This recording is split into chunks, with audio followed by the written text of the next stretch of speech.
नमस्कार दोस्तों। आज हम लोग जो है मैथ का ऑब्जेक्टिव पहला चैप्टर का ऑब्जेक्टिव क्वेश्चन करने वाले हैं। इसमें हम लोग 10 ऑब्जेक्टिव क्वेश्चन करेंगे। इसको ध्यान से आप देखेंगे।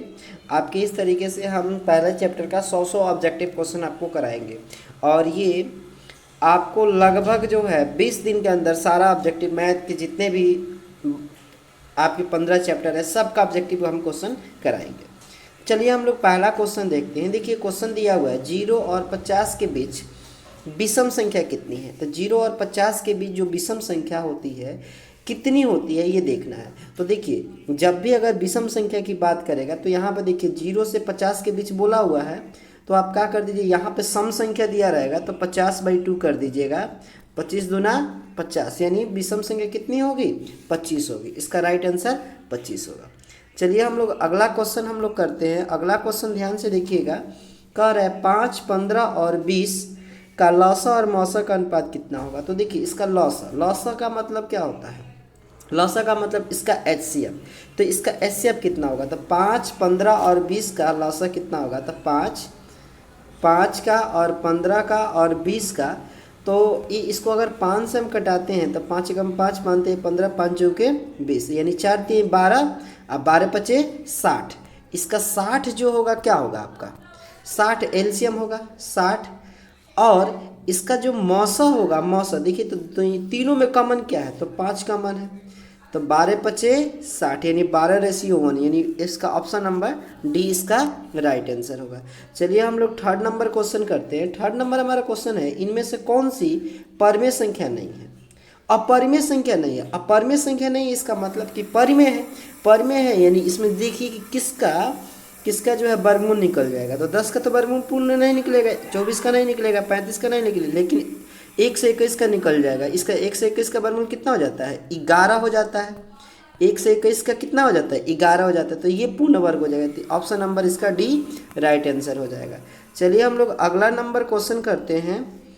दिया हुआ है दो संख्याओं में a और 18 का मौसा 36 है और मौसा इतना है, तो ज्ञात करें।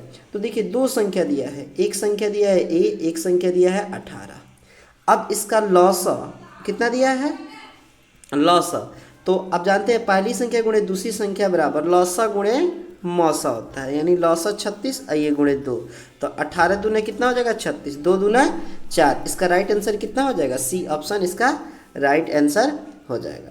चलिए हम लोग अगला क्वेश्चन 5 नंबर करते हैं। 5 नंबर क्वेश्चन ध्यान से देखिएगा।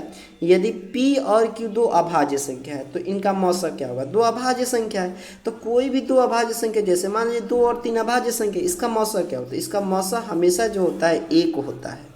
हमेशा कोई भी दो अभाज्य संख्या लीजिए इसका मौसा कितना होता है, 1 होता है। चलिए हम लोग अगला क्वेश्चन करते हैं। सबसे छोटी अभाज्य संख्या क्या होता है, 2। और सबसे बड़ी भाज्य क्या होता है, सबसे छोटी भाज्य क्या होता है, 4। इनका गुणनफल क्या होगा, तो 4 दूना 8 इसका गुणनफल हो जाएगा। चलिए हम लोग अगला नंबर क्वेश्चन करते हैं 7 नंबर। निम्न में कौन सी भाज्य संख्या अभाज्य है। तो निम्न में अभाज्य कौन है, तो ये 3 से कट जाएगा, ये 4 से कट जाएगा, ये 5 से कट जाएगा, 29 नहीं कटेगा। तो 29 नहीं कटेगा तो ये अभाज्य संख्या आपका हो गया। चलिए हम लोग अगला क्वेश्चन करते हैं। अगला क्वेश्चन हमारा ध्यान दीजिएगा। अगला क्वेश्चन जो है 8 नंबर 3.27 पर बार दिया है, ये क्या है।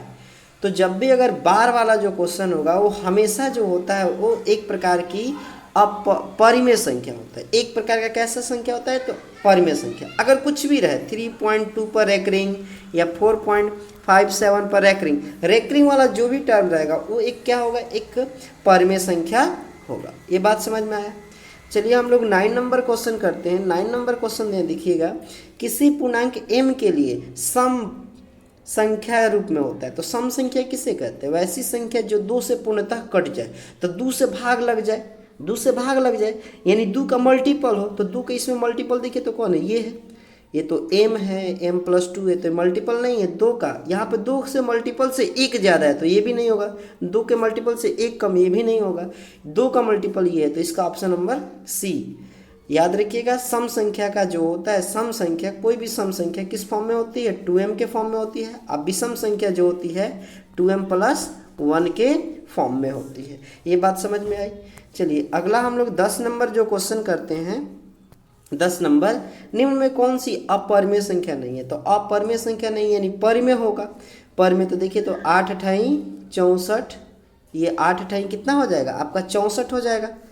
8 अठाई 64, ध्यान दीजिएगा ये कितना हो जाएगा 8 अठाई, ये 8 अठाई 64 99 81, तो ये परिमेय संख्या बन गया, तो ये इसका राइट आंसर हो जाएगा।